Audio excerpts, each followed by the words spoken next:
All right. So, good practice today. Very good energy from the players. I think this weekend, was a lot of distractions going on with schedule changes and the walk. So, I think today got back to normal, and you guys practiced really well today. Saturday was moved to Sunday as far as the scrimmage. Kind of similar scrimmages. As far as the first one, we did tackle half the scrimmage, so got a lot of work to do there. Defensively, I made a lot of explosive plays on offense, which again, is good and bad when one side's doing well. So, we are down a lot of players on defense, especially in the secondary. So got a lot of work to do, but a lot of opportunities for some down the line kids to play. All right, we'll start off with David Johnson.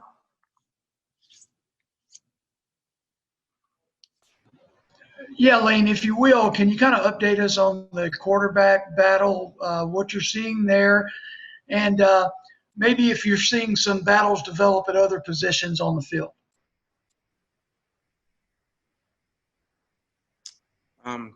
Yeah, the quarterbacks both made some big plays and did some really good things. Which is a lot of the explosive plays we just discussed. So I'm very pleased with their production. They need to take care of the ball a little bit better, but like where they're going with that. We've got competition all over the place being a first year. And then, it's like pick out of a hat every day. You don't know who's going to be there. I get texts in the morning, these 3 people failed, COVID tests, and here's some more in close contact. So I don't know. It's hard to even figure out who our first and second units are because it's changing so much. John, go ahead with your question. Yeah, along those lines, Lane, I know you don't want to give out details, but how is it the secondary of have specific position groups been hit the hardest? Because that seems like the hardest thing to overcome is if there's multiple situations at one position. Yeah, I think as far as COVID, the DBs were hit the worst. And then injury-wise, the tight ends have. So, but again, you got people rotating all over the place, because, there are a couple guys back, but when they first come back, they're not back. So, we first were told 14 days, but then they're not back because once after the 14 days, then they got to go get more tests to make sure they're okay. And then they've got to be worked back in slowly. So, it's almost like if you get it, you're out for 3 weeks. So it's a long time. Is it harder to juggle? Some coaches have had years to build up depth and they can have third teamers, fourth teamers, whatever. Is it harder to juggle than you could have anticipated? Yeah, I think it's for a couple of reasons. One, we're not the deepest program in the conference. I don't think that would shock anyone. But 2, we got so little background with our guys. So, guy misses 2-3 weeks, we barely know them from a, person to person standpoint, but then they don't know our plays. Then they're out, if you've been in a program, you're one of these other programs, you've had, your seniors is their 4th year, you've had everybody for at least a year, except for your incoming guys. They already know your stuff. So, actually for some programs where their rosters are, really built up, they probably wouldn't admit it. It's probably a good thing because they're going to have less injuries because less guys practicing. So, they're older guys, they're stars that already know everything. They're going to actually be more rested up throughout the year. All right, we'll go to Parrish. Lane, on your defensive backs, are there people right now, I guess not only defensive backs, but across the board, do you have people right now that you are concerned will miss the Florida game, or do you think most of these people you're talking about will be able to come back and receive some reps? No, I think the people that'll miss the Florida game will be between now and then. I don't have the calendar. What isn't it, like 24 days or something? So, if the people that will miss that are the guys that fail, the test next week and the week after that, or the week right before the game. Tell us about your offensive line competition, please, the play going on there. How close are you to having 7 to 8 that you feel good about and can trust in a rotation? Well, again, I'd say a week ago or so. So I think we've got 3 guys out in that group, that have been out for a while with it. I think 1 has it and 2 are close contact, if I recall. I can't keep them all straight. So, our medical report, like a dictionary. So I think there's 3 at that group, 1 that has it, 2 that are close contact. And so, and we've got another injury to a guy that would have been starting. So again, we're just rotating around. But, if everybody was healthy, feel really good about where that group is going with the top guys. All right, we'll go to Ben. Yeah, Lane, with the COVID hit to the secondary and the injuries, is that kind of what prompted the move of Mark Britt to safety, and how's he look there? Yeah, that's the world we're in now. Like we talked about, if you don't have a lot of depth and now you have these issues, Mark Britt's true freshman, just got here and barely has had any practices, was doing good on offense. And we got hit so bad in a 48-hour period that we brought him in, talked to him, and the next day he started at safety. So that's where you're at. It's pretty crazy. All right, we'll go to Nate. Coach, what do you think would have to happen as far as the COVID situation for the SEC to maybe postpone or cancel or forfeit a game? And I guess obviously they haven't made that decision, but in your mind, how would you like to see that go? Well, I don't know. Have you guys seen, is there anything out there about how many scholarship players you have to have? You guys seen that? Okay, so I was told somewhere that, that there is going to be a rule, and I don't know if that's an SEC or NCAA rule. So, someone told me that, you got to have a set amount, or else then, the game will be postponed, each week. I think it's something like 54 scholarship players. You got to have 1 quarterback, 6 offensive linemen, and 3 defensive linemen. Now, I don't know if that's passed or was proposed, but operations gave me that. So that'll be interesting. We'll go back to David.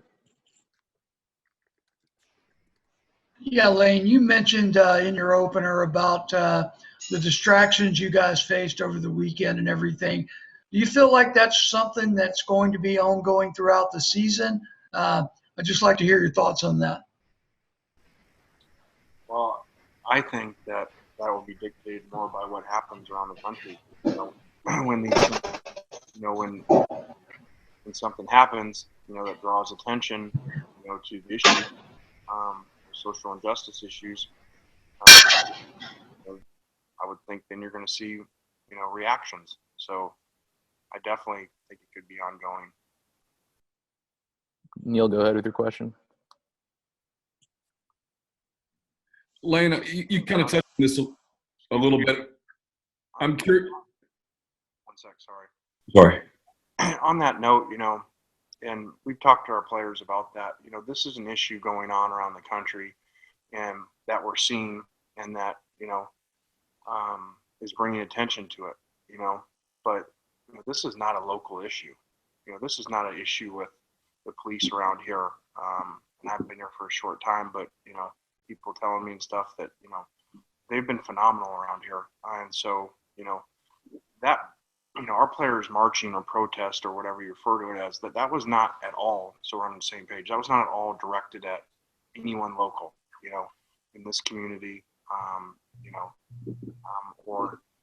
or anyone near here. So just make sure that we're on that same page. Sorry.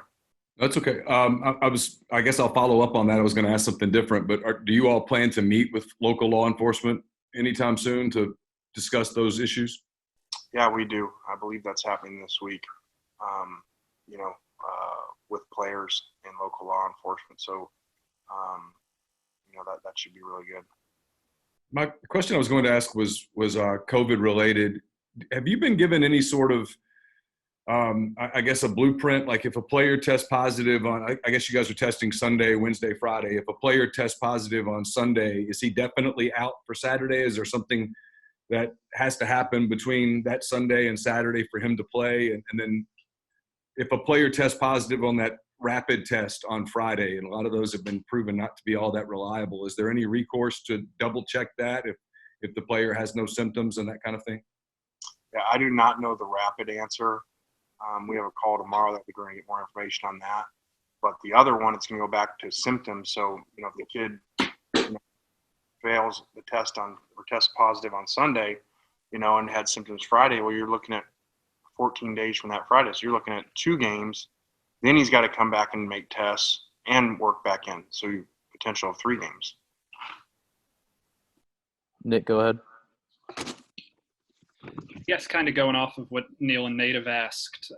Do you know a threshold for what would have to happen, how many positive cases there would be for you guys to stop practicing? Has it gotten close, or is that kind of just a situation where you'd have to lose an entire position group?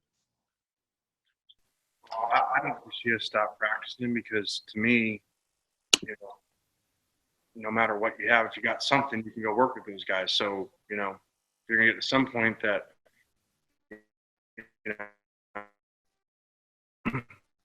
25 and 40 days. So I'm sure these guys that stop for a few days, they're going to make up those, but you're going to get to some point where there's no more spots to make up. So you'll just be wasting practices. So I'm sure we would still go out there no matter what we had and just work with whoever we had, even if you couldn't do all the drills. All right, Nate, go ahead. I mean, just a quick question. You said you moved all Saturday practice, or the Saturday scrimmage was Sunday. Did you guys practice on Saturday and replace it Friday? I can't remember days anymore. Yeah, we were practicing. We were going to practice Friday, Saturday. Practice Friday, scrimmage Saturday. Then came in Friday, you know, and the players decided, you know, they wanted to, you know, do the march. And so we moved that practice to Saturday and Saturday's scrimmage to Sunday, and then gave them Monday off. All right, we'll go to Ruby.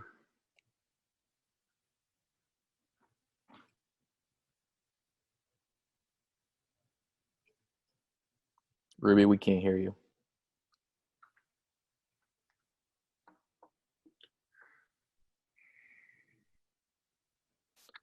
Still can't hear you, Ruby. We'll go to Ben right now.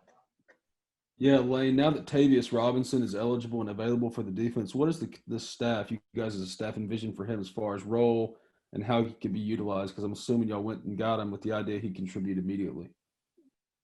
We did, you know, obviously there's a little change in, you know, football for him. So, but he's doing really well. You know, has some really good pass rush tools. And so, you know, we look forward to incorporating that. All right, we'll go to Nick. Lane, a little bit bigger picture. You've coached conferences all over the country. Some of those won't be playing this year.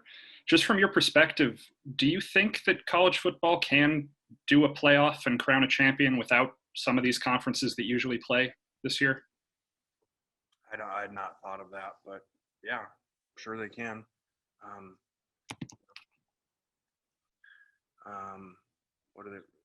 What's the joke? You know, the 2 conferences that win the national championship are still playing, so I'm sure that they'll be able to. All right, we'll go to Yancey. Lane, how many scholarships do you have left over from the 2020 class, and when is the deadline to receive any more transfers? I don't like to really get into the exact numbers for a number of reasons, but you know, the deadline usually is your add drop date, you know, for your classes, for your school. You know, when's the last day you can get someone in. So I think it would be hard to add a player. It would be hard to add a, you know, grad transfer right now. You know, we're so far into camp and stuff. Usually this late, if you're adding, it's more of someone that's, you know, got a number of years to play, and usually they have to sit the first year. So you're getting them in the program and then they're ready a year from now.